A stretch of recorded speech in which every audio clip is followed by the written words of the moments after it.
Hey, welcome to Cody the Car Guy. We've got a 2011 Impala here, and the driver's side is only blowing cold air. No matter what you do down here on the switches. Now the passenger side works just fine, only the driver's side is not working. It just constantly blows cold, so you get no heat, which is bad during the winter time. So we have this one in here, and a lot of times, now this one right here, about 2 years ago, I replaced the passenger side blend door actuator, and what it was clicking. Okay, so that's a real easy one to diagnose. The gear's broken, it doesn't do what it's supposed to, and it will click, click, click, click until it finally, turns itself off. On this side right here, it's not doing that. This side, there's no noise, no clicking, it's just not working. The little motor inside is burned out, or something on the circuit board has popped like a little resistor or capacitor or something, but this one right here makes no noise when you're doing it. So I'm going to show you where it is, what you got to do, and how to fix it. Like I said, you can put it on full heat right there and nothing. Still going to blow nice ice cold AC for the most part. But let's go ahead and get started. It's real simple and easy for the most part. It's going to take a little bit of time. So the first thing you want to do, you're going to have a little bolt right here, and you got a little bolt right here. We're going to go ahead and get this one off, and then we got a couple other little things to get this other panel so we can get through. There's also a little plate further up underneath this cover right here. So let me get the first cover off, and then I'll show you what we got. You use a little 7mm or 9/32.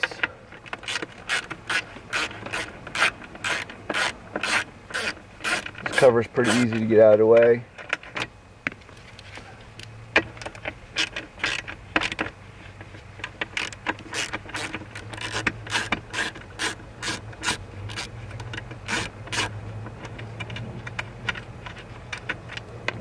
Alright, at that point, all you're going to do is reach up and just pop this guy out, just like that. Next up, we got this little plate like I was telling you, same exact bolts.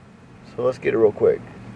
Now you can also use something like this to make it easier. Now you can also use a Phillips screw. So Phillips head will fit in there, so do it that way as well.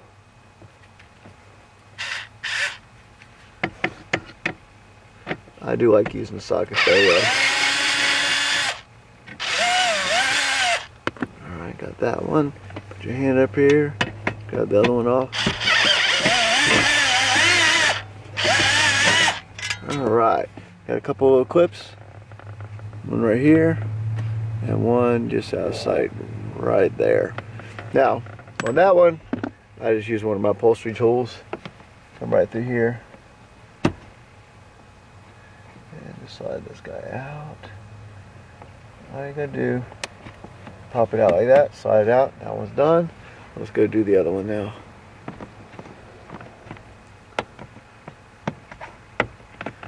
Alright. This right here is going to give you the room underneath that you're going to need. Just gotta pop this down a little bit. And push right here.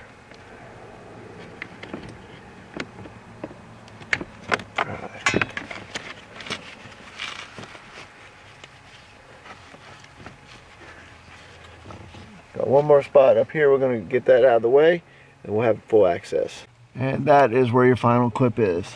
Go ahead and get that guy out of the way. Same way as the other one.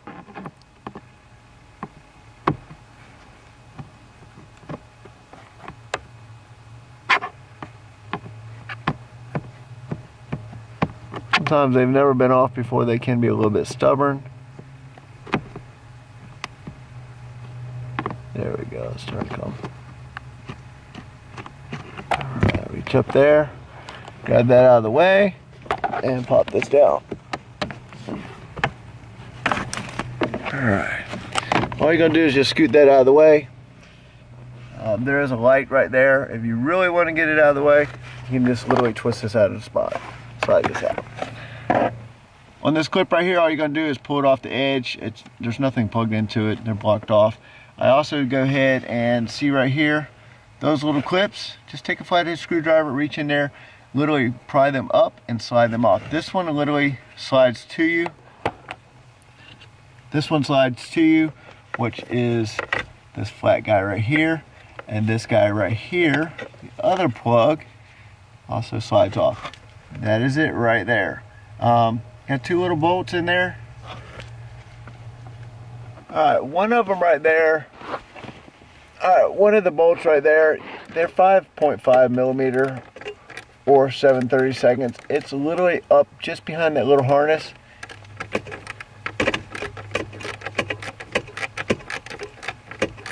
And you don't need an extension on that one. Now then you got one right here. And I don't use an extension, I got a little swivel head. Makes it easy.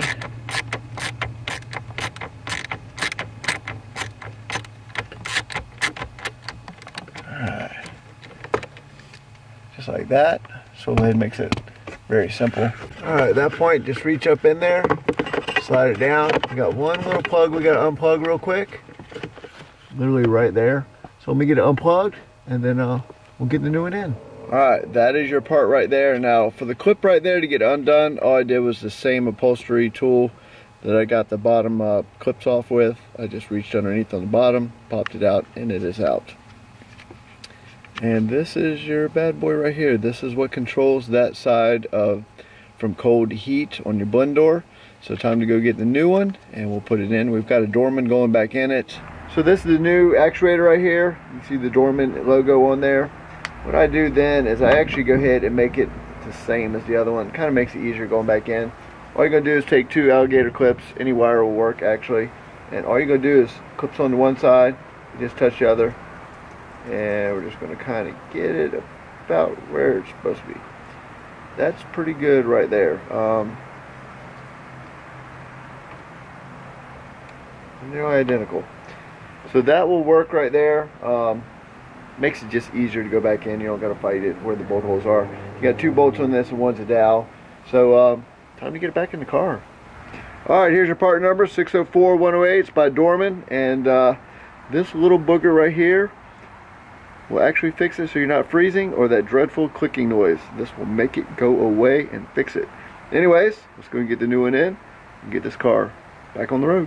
Alright, first thing you want to do is go ahead and plug the power plug in, and then literally lift it right up into place.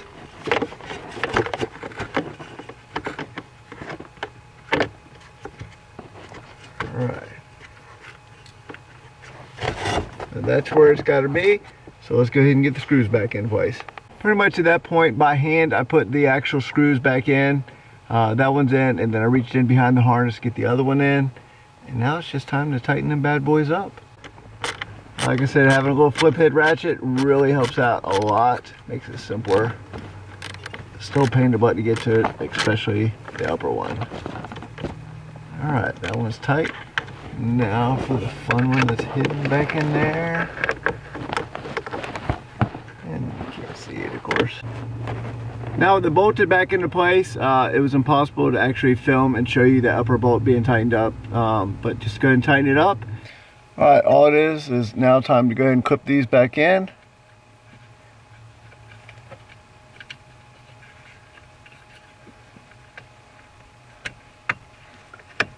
And when you hear it clip in, you know you're good. And that guy just clips on the side once he's back in. It's time to go ahead and put the covers back on. Let's go and get this bottom guy in real quick. Don't forget, we still have to put the light and the OBD2 plug back in. So let's get that done real quick. Now if you remember, your light just twists in. If you ever have to replace the light bulb, this is the time to do it. It twists in right here.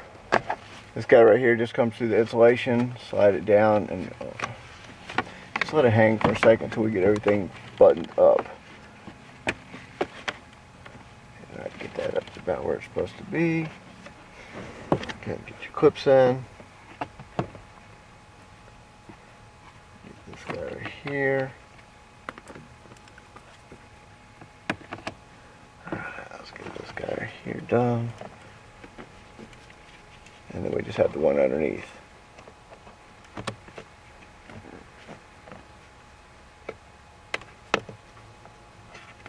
Alright, and one more.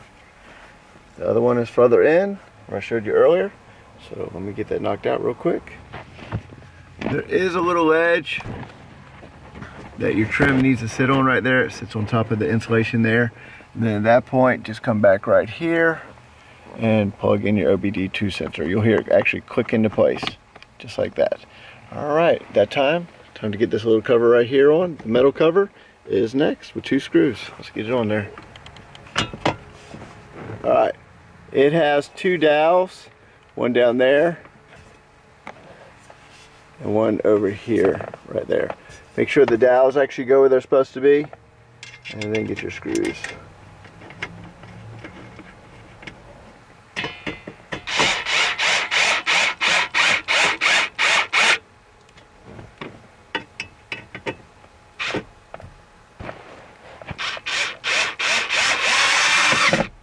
Alright, it's pretty much at that point. Time to go ahead and pop in the last cover.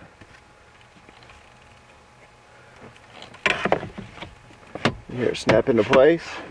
Got 4 snaps. And you have the final 2 bolts down below. You can use the Phillips head or you can use the socket.